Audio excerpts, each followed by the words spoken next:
ಬಿಜೆಪಿಯ ಅವಧಿಯ ಹಗರಣಗಳನ್ನು ಪ್ರಸ್ತಾಪಿಸಿದ ಮುಖ್ಯಮಂತ್ರಿಗಳ ವಿರುದ್ಧ ಇವತ್ತು ಬಿಜೆಪಿ ನಾಯಕರಷ್ಟೇ ಅಲ್ಲ, ಇನ್ನು ಅವರ ಜೊತೆ ಸಹಪಕ್ಷವಾದ JDS ಕುಮಾರಸ್ವಾಮಿನ ವಾಗ್ದಾಳಿ ಮಾಡಿಕೊಂಡ್ರು.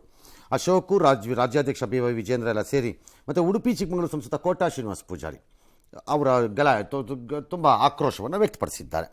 ಹಗರಣಗಳನ್ನು ಗುಮ್ಮ ತೋರಿಸಿ ನೀವು ವಿಪಕ್ಷದವ್ರನ್ನ ಬೆದರ್ಸಕ್ಕೆ ನೋಡ್ತಿದ್ದಾರೆ, ಅದೇನು ತನಿಖೆ ಮಾಡ್ತೀರೋ ಮಾಡಿ ಅಂತ ಮುಖ್ಯಮಂತ್ರಿಗೆ ಸವಾಲು. ಇದು ಬೆದರಿಕೆ ಅಲ್ಲ, ಸತ್ಯಾಂಶ ಅಂತ ಮುಖ್ಯಮಂತ್ರಿಗಳು. ಆಲ್ ರೈಟ್, ಇವ್ರು ಮಾಡಿರ್ತಕ್ಕಂಥ ತಪ್ಪುಗಳನ್ನು ಮುಚ್ಕೊಳ್ಳಿಕ್ಕೆ ಈಗ ಗುಮ್ಮ ಬಿಡ್ತೀನಿ ಅಂತ ಹೇಳಿ BJಪಿಯವರ ಮೇಲೆ ಹೊರಟಿದ್ದಾರೆ.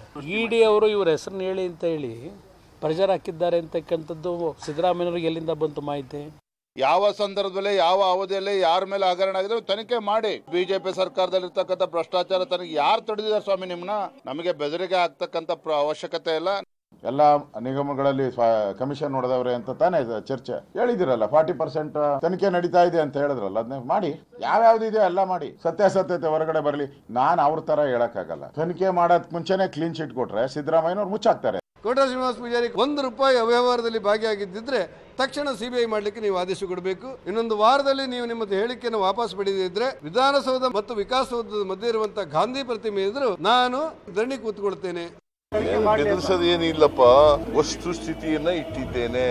ಆ ಕಾಲದಲ್ಲಿ ಎನ್ಫೋರ್ಸ್ಮೆಂಟ್ ಡೈರೆಕ್ಟರ್ ವಸ್ತುಸ್ಥಿತಿ ನಡೆದಿದೆಯೋ ನಡೆದಿಲ್ವೋ ನಮಗೆ ಗೊತ್ತಿಲ್ಲ. ನಮ್ಮ ಪ್ರಾಬ್ಲಮ್ಮು ನೀವಿಬ್ರು ಜಡ್ಜ್ಗಳಲ್ಲ ನಿಮಗೆ ಸರ್ಟಿಫಿಕೇಟ್ ಕೊಡಕ್ಕೆ ಅಥವಾ ನೀವು ಮಾಡಿದ್ದೀರಿ ಅಂತ ಹೇಳಕ್ಕೆ. ಈಗ ನಾಗೇಂದ್ರ ಮಾಡಿದ್ದಾರೆ, ಇಲ್ಲ ಮಾಡಿಲ್ಲ ಅಂತ ಮಾಡಿಲ್ಲ ಅಂತ ಸುಮ್ಮನಾಗ್ಬಿಡ್ಬೇಕಾ? ಇಲ್ಲ ಇನ್ಯಾರೋ ಬಿಜೆಪಿ ಮಾಡಿದ್ದಾರೆ ಅಂತ ಸುಮ್ಮನಾಗ್ಬೇಕಾ? ಹಂಗಾಗಲ್ಲ ಅಂತ ಇಬ್ರಿಗೂ ಗೊತ್ತು. ಇಬ್ರು ಗಾಳಿಲಿ ಗುಡ್ಡೋಡ್ಕೊಂಡು ಕೂತಿದ್ದೀರಿ ಅಂತ ನಮ್ಮ ವಾದ. ಹಾಗಾಗಿ ನೀವಲ್ಲ ಜಡ್ಜ್ಗಳು.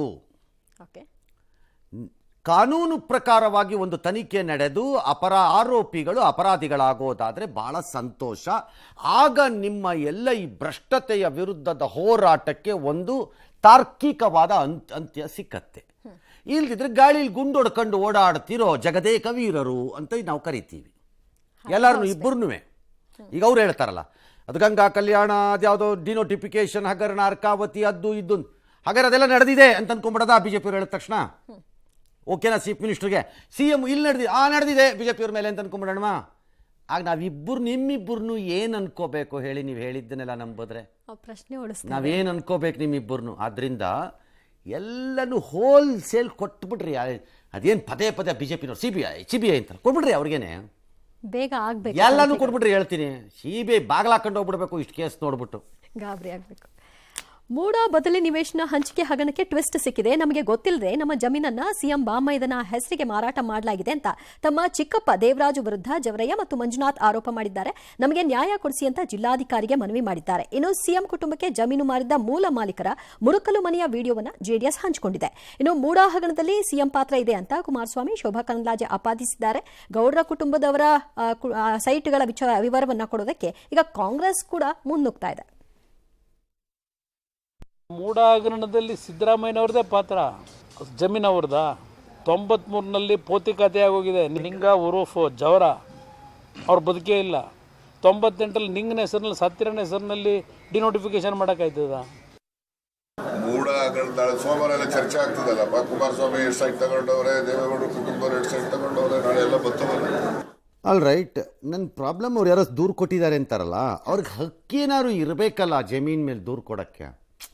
ಅವ್ರ ಚಿಕ್ಕಪ್ಪನ ಆಸ್ತಿ ಬಗ್ಗೆ ಇವ್ರು ಕೇಳ್ತಿದ್ರು. ಚಿಕ್ಕಪ್ಪನ ಆಸ್ತಿನಲ್ಲಿ ಇವ್ರಿಗೆ ಹಕ್ಕಿ ಇದ್ರೆ ಹಕ್ಕು ಬರುತ್ತೆ, ಹಕ್ಕೇ ಇಲ್ದಿದ್ರೆ ಅದು ಅವ್ರ ಆಸ್ತಿ ಆಗಿದ್ರೆ ಇವ್ರಿಗೆ ಯಾಕೆ ಹಕ್ಕು ಬರಬೇಕು? ಅದು ಗೊತ್ತಿಲ್ಲ ಅದೇನು ಅಂತ. ಏನೋ ಈಗ ಚರ್ಚೆನ ಮಾಡ್ತೀರಲ್ಲ, ಮಾಡಿಪ್ಪ ನೋಡೋಣ, ಕೇಳಿಸ್ಕೊಳ್ಳೋಣ ಯಾರ್ಯಾರ್ದು ಏನೇನು ಅಂತ. 68 ವರ್ಷದ ಹಿಂದೆ ನಿರ್ಮಿಸಲಾದ ವಿಧಾನಸೌಧದ ಪೂರ್ವ ಗುಮ್ಮಟದಲ್ಲಿ ಒಂದು ಸಣ್ಣ ಬಿರುಕು ಕಾಣಿಸ್ತಾ ಇದೆ. ಸ್ಪೀಕರ್ ಏನೋ ಪರಿಶೀಲಿಸಿದ್ರಂತೆ. ನಮ್ಮ ವ್ಯಾಪ್ತಿಗೆ ಬರಲ್ಲ ಇದು, DPR ಮತ್ತು ಲೋಕೋಪಯೋಗಿ ಇಲಾಖೆಗೆ ಬರುತ್ತೆ, ಗಮನಕ್ಕೆ ತರಿಸಿ ಸರಿ ಮಾಡಿಸೋಣ ಅಂತಂದ್ರಂತೆ. ಈ ಮಧ್ಯೆ ಸ್ವಲ್ಪ ಕಾಸು ಕಡಿಮೆ ಇದೆ ಗ್ಯಾರಂಟಿ ಗಲಾಟೆನಲ್ಲಿ ಎಂದರೂ ವಿಧಾನಸೌಧ ಸಿಂಗಾರ ಮಾಡೋಕ್ಕೆ 1-2 ಕೋಟಿ ಖರ್ಚು ಮಾಡಿದಾರಂತೆ. ಒಳಾಂಗಣಕ್ಕೆ ಅದೇನೋ rosewood door, carpet, floor mat, speaker ಕಚೇರಿಗೆ ಹೊಸ ಬಾಗಿಲು, ಗೋಡೆಗಳಿಗೆ ಪೇಂಟಿಂಗು, ಶೌಚಾಲಯ ನವೀಕರಣ, ಶಾಸಕರ ವಿಶ್ರಾಂತಿಗೆ ಅದರ ರಿಕ್ಲೈನರ್ ಚೇರ್ಗಳು, ಸ್ಟೀಲ್ ಗ್ರಿಲ್ ಏನೇನೋ ಮಾಡಿದಾರಂತೆ. 1-2 ಕೋಟಿ ಖರ್ಚು ಮಾಡಿದಾರಂತೆ.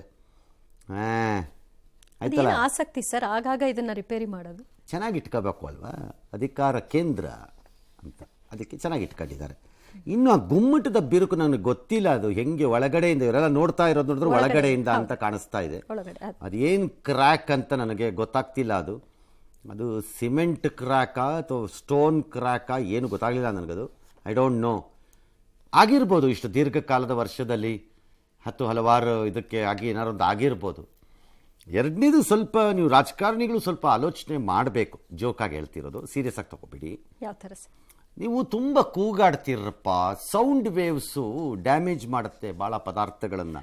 ಸ್ವಲ್ಪ ಮಾತನ್ನು ಕಡಿಮೆ ಮಾಡಿ ಕೆಲಸ ಮಾಡಿದ್ರೆ ಎಲ್ಲವೂ ನೀಟಾಗಿರುತ್ತೆ, ಎಲ್ಲ ಚೆನ್ನಾಗಿರುತ್ತೆ. ಸೌಂಡ್ ವೇವ್ಸ್ ತುಂಬ ಶಕ್ತಿ ಇದೆ. ಕೀರಲು ಧ್ವನಿಯಲ್ಲಿ ವಿಪರೀತ ಪಿಚ್ಚು ಡೆಸಿಬಲ್ಸ್ ಅಲ್ಲಿ ಕೂಗಿದಾಗ ಗ್ಲಾಸು ಒಡೆದೋಗುತ್ತೆ, ಹೌದು, ಗ್ಲಾಸೇ ಒಡೆದೋಗುತ್ತೆ. ಹಾಗಾಗಿ ಸೌಂಡ್ ವೇವ್ಸ್ಗೆ ಪವರ್ಫುಲ್ ಇದೆ. ನೀವು ಸ್ವಲ್ಪ ಕೂಗಾಡೋದನ್ನು ಕಡಿಮೆ ಮಾಡ್ಕೋಬೇಕು. ಆಗ ರೂಫ್ ನೀವು ಹಿಂಗೆ ಬಾಯಿಗೆ ಬಂದಂಗೆ ಕೂಗಾಡಿದ್ರೆ ಏನಾಗತ್ತಪ್ಪ, ಯಾವ್ಯಾವ ಎಫೆಕ್ಟ್ ಇಲ್ಲ. Just saying it. ಜೋಕಾಗಿ. ಎಸ್.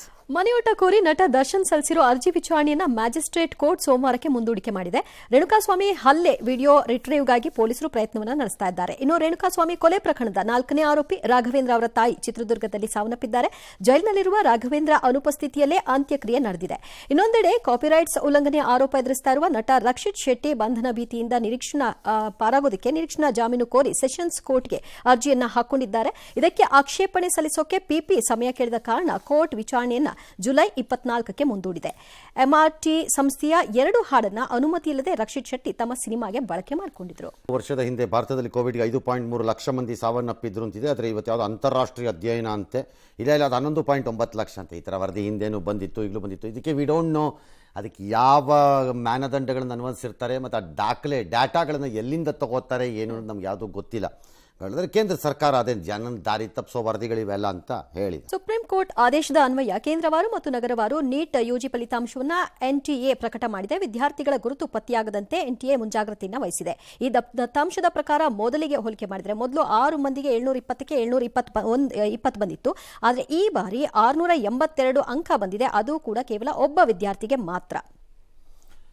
ಆಲ್ ರೈಟ್, ನೋಡೋಣ ಮುಂದಕ್ಕೆ ಏನಾಗುತ್ತೆ ಅಂತ. ಆ ಟ್ರೈನಿ IAS ಪೂಜಾ ಕೇಡ್ಕರ್ ವಿವಾದ ಇನ್ನೊಂದು ಆಶ್ಚರ್ಯ ಬೆಳಗ್ಗೆ. UPSC ಚೇರ್ಮನ್ ಮನೋಜ್ ಸೋನಿ ದಿಢೀರ್ ಅಂತ ಅವ್ರು ರಾಜೀನಾಮೆ ಕೊಟ್ಬಿಟ್ಟಿದ್ದಾರೆ.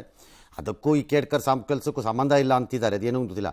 ಬಟ್ ಆ ಲೇಡಿ ಮಾತ್ರ, ಹೆಣ್ಮಗಳು ಪದೇ ಪದೇ ಹೆಸರು ಬದಲಾಯಿಸಿಕೊಂಡು ಡಾಕ್ಯುಮೆಂಟ್ಗಳನ್ನು ಚೇಂಜ್ ಮಾಡಿಕೊಂಡು 10 ಸರಿನೋ 12 ಸರಿನೋ ಎಕ್ಸಾಮ್ ಬರ್ತಿದ್ದಾಳಂತೆ. UPSC ಅವ್ರಿಗೆ ದೂರು ಕೊಟ್ಟಿದ್ದಾರೆ. ಈ ದೇಶದಲ್ಲಿ ಏನೇನು ಮಾಡಿ ಏನೇನು ಆಗ್ತಾರೋ, ಒಂದು ಕಡೆ ನಾನು ಅಂಗವಿಕಲೆ ಅನ್ನೋದು ಅಥವಾ ಇದು ವಿಕಲಾಂಗಿ ಅಂತ ಹೇಳಿ ಬೋಗಸ್ ಸರ್ಟಿಫಿಕೇಟ್ ಕೊಟ್ಟಿದ್ದಾಳೆ ಅಂತ, ಇನ್ನೊಂದು ಕಡೆ ಅವ್ರ ಅಪ್ಪಂದು ದುಡ್ಡಲ್ಲಿ ನೋಡಿದ್ರೆ ಅವಳು ಕ್ರೀಮಿ ಲೇಯರ್ಗೆ ಬರ್ತಾಳೆ ಅಂತ ಬಂದಿದೆ.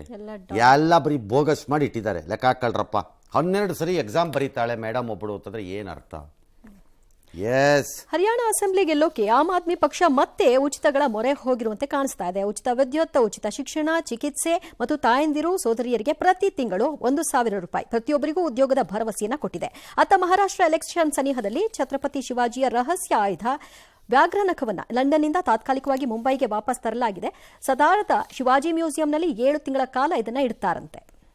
ಉಚಿತ ವಿದ್ಯುತ್, ಉಚಿತ ಶಿಕ್ಷಣ, ಉಚಿತ ಚಿಕಿತ್ಸೆ ತಂದ್ರೆ, ಆಮೇಲೆ ಉಚಿತ ಪಾಪರ್ ಚಿಟ್ಟಿ ಮತ್ತು ಉಚಿತ ಲೂಟಿ, ಅದು ಕಟ್ಟಿಟ್ಟು 2 ಖಚಿತ ಅಂದ್ಬಿಟ್ರೆ ಆಯ್ತಪ್ಪ. ಉಚಿತ ಪಾಪರ್ ಚಿಟ್ಟಿ, ಆಮೇಲೆ ಕೇಂದ್ರ ದುಡ್ಡು ಕೊಡ್ತಿಲ್ಲ ಅನ್ಬಿಡೋದು, ಅನ್ಬಿಡೋದು ಅಷ್ಟೇ, ಹೇಳ್ಬಿಟ್ರೆ ಆಯ್ತು.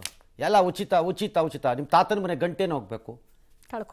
ಆಮ್ ಆದ್ಮಿ ಪಕ್ಷದಲ್ಲಿರೋ ಎಲ್ಲ ಘನಂದಾರಿ ನಾಯಕರುಗಳು ಎಷ್ಟೆಷ್ಟು ಟ್ಯಾಕ್ಸ್ ಕಟ್ಟಿದ್ದೀರಿ ಫಸ್ಟ್ ರಿಲೀಸ್ ಮಾಡಿ ನೋಡೋಣ. ಯಾವ್ಯಾವ ಲೀಡರ್ಗಳ, ಘನಂದಾರಿ ಲೀಡರ್ಗಳದ್ದು ಎಷ್ಟೆಷ್ಟು ಟ್ಯಾಕ್ಸ್ ಕಟ್ತಾ ಇದ್ದೀರಿ ಅಂತ. ನಿಮ್ಮ ಕಾಂಟ್ರಿಬ್ಯೂಷನ್ ಏನು ನೋಡೋಣ ಹೋಗಲಿ. ಇನ್ನೊಬ್ಬನ ಕಾಸು ಕೊಡೋಕೆ ನೀವು ಒಬ್ಬರೇ ಬೇಕಾ ದೊರೆಗಳು ಇಲ್ಲಿ. ಪ್ರಾಣಮಳೆಗೆ ಮುಂಬೈ ತತ್ತರಿಸಿ ಹೋಗಿದೆ, ನದಿ ಥರ ಹರಿತಿದೆಯಂತೆ. ಅದ್ಯಾವುದೋ ಬೋರಿವಿಲಿ ರೈಲು ನಿಲ್ದಾಣ ಜಲಾವೃತವಾಗಿದೆ. ಎಲ್ಲ ಕಡೆನೂ ಆಗಿದೆ. ಒಂದಷ್ಟು ಜನ ಯಾರೋ ಬಾಲ್ಕನಿ ಕುಸಿ ಯಾರೋ 2 ಸತ್ತೋಗಿದ್ದಾರೆ. 13 ಮಂದಿ ರಕ್ಷಣೆ ಮಾಡಿದ್ದಾರೆ. ರೆಡ್ ಅಲರ್ಟ್ ಇದೆ. ಇದೇ ನಮ್ಮಲ್ಲಿದ್ದಂಗೆ ಅಲ್ಲೂವೆ ಅಷ್ಟೇ.